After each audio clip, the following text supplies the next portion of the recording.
Cyber సెక్యూరిటీలో career start చేయాలనుకుంటున్నారా? సాక్, IIM, GRC వీటిలో ఏది బెస్ట్ అని కన్ఫ్యూజ్ అవుతున్నారా?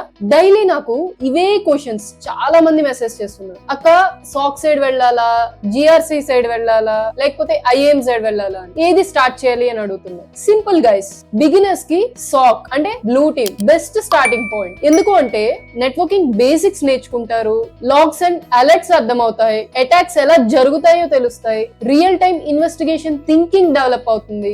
వన్స్ ఫండమెంటల్ స్ట్రాంగ్ అయ్యాక మీరు IAM, GRC or red team కి కూడా మూవ్ అవ్వచ్చు. చాలా మంది నన్ను ట్రైనింగ్స్ ఇమ్మని అడిగారు అండ్ స్టిల్ ఇంకా అడుగుతూనే ఉన్నారు. అండ్ చాలా మంది కోర్సెస్ స్టార్ట్ చేస్తారు కానీ బేసిక్ స్ట్రాంగ్ గా ఉండవు అండ్ కన్ఫ్యూజన్ లోనే స్టాప్ అయిపోతారు. అందుకే నేను అందరిలాగా ర్యాండమ్ పీపీటీ కోర్స్ తయారు చేయలేదు. ఇన్స్టెడ్ స్టెప్ బై స్టెప్ అర్థం అవడానికి the complete SOC handbook ని క్రియేట్ చేసి బిగినర్స్ నుండి రియల్ టైమ్ సాక్ లెవెల్ వరకు. ఇది జస్ట్ ఒక బుక్ కాదు గైస్, సాక్ ఎనలిస్ట్ అవడానికి the complete roadmap. And ఇందులో ఇండెక్స్ చూసుకుంటే టోటల్ 5 ఫేజెస్ లో దీన్ని డిజైన్ చేశారు. ఫేజ్ 1 వచ్చేసరికి బేసిక్స్ నుండి స్టార్ట్ చేస్తే నెట్వర్కింగ్ అంటే ఏంటి, ఓఎస్ఏ మోడల్ ఏంటి, టీసీపీ ఐపీ ఏంటి, డివైజెస్ లైక్ రౌటర్, స్విచెస్ ఎలా వర్క్ చేస్తాయి, ప్యాకెట్స్ ఎలా ట్రావెల్ అవుతాయి, వైర్ షార్క్ యూస్ చేసి ప్యాకెట్స్ క్యాప్చర్ చేయడం, ఇంకా పోర్ట్స్, ప్రోటోకాల్స్, రియల్ అండర్స్టాండింగ్ వస్తుంది ఇక్కడ. సాక్ కి ఇది ఫౌండేషన్. ఫేజ్ 2 వచ్చేసరికి IT infrastructure, real company environment లో ఎలా ఉంటుంది, like active directory,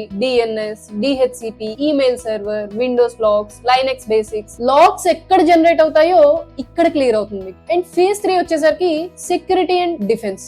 security devices ఎలా ప్రొటెక్ట్ చేస్తాయి, firewall, IDS and IPS, వ్యాప్, యాంటీవైరస్, అటాక్స్ ని లాగ్స్ ద్వారా ఎలా డిటెక్ట్ చేయాలో ఇక్కడ నేర్చుకుంటారు. అండ్ ఫేజ్ 4 వచ్చేసరికి attacks and red team basics. Hackers ఎలా థింక్ చేస్తారో కూడా కవర్ చేసాం. రికాగ్నిషన్ స్కానింగ్ నుండి ఎక్స్ప్లాయిటేషన్ వరకు, యాక్సెస్ మెయింటైన్ చేయడం నుండి ఎవిడెన్స్ రిమూవ్ చేయడం వరకు, డిఫెండర్ గా థింక్ చేయడానికి అటాకర్ మైండ్ సెట్ కూడా అవసరం. అండ్ ఫేజ్ 5 వచ్చేసరికి సాక్ అండ్ ఇన్సిడెంట్ రెస్పాన్స్. ఇది మెయిన్ పార్ట్. సాక్ ఎనలిస్ట్ రోల్ ఏంటి, సిమ్ ఎలా యూస్ చేస్తారు, అలర్ట్స్ ని ఎలా అనలైజ్ చేస్తారు, రియల్ యూస్ కేసెస్ తో ఇన్వెస్టిగేషన్ ఎలా చేయాలో స్టెప్ బై స్టెప్ ఎక్స్ప్లెయిన్ చేస్తారు. Incident handling life cycle, real company case study కూడా ఉంటుంది. అంటే ఇది జస్ట్ థియరీ బుక్ కాదు. ఈ బుక్ ద్వారా రియల్ టైమ్ సాక్ థింకింగ్ డెవలప్ అవుతుంది. ఆల్రెడీ మన దగ్గర చాలా మంది బుక్ తీసుకొని బుక్ చదువుతున్నంత సేపు వాళ్ళకి నిజంగా జాబ్ వచ్చినట్టు ఫీల్ అవుతున్నా అని నాకు పర్సనల్ గా మెసేజ్ చేసి, క్రిటికల్ కాన్సెప్ట్స్ కూడా క్లియర్ గా ఈజీగా అర్థమయ్యేలా డిజైన్ చేసిన బుక్ ఇది. అండ్ మీరు కూడా ఈ బుక్ మన రీడర్స్ ఇచ్చిన రివ్యూస్ ని మన ఇన్స్టా అండ్ యూట్యూబ్ ఛానల్స్ లో కూడా చూడొచ్చు. అండ్ ఇప్పుడు ఒక ఇంట్రెస్టింగ్ టాపిక్ మాట్లాడుకుందాం. చాలా మందికి ఉన్న ఒక మెయిన్ డౌట్, చాలా మందికి కాదు కొంతమందికి ఉన్న మెయిన్ డౌట్ గురించి మాట్లాడుకుందాం.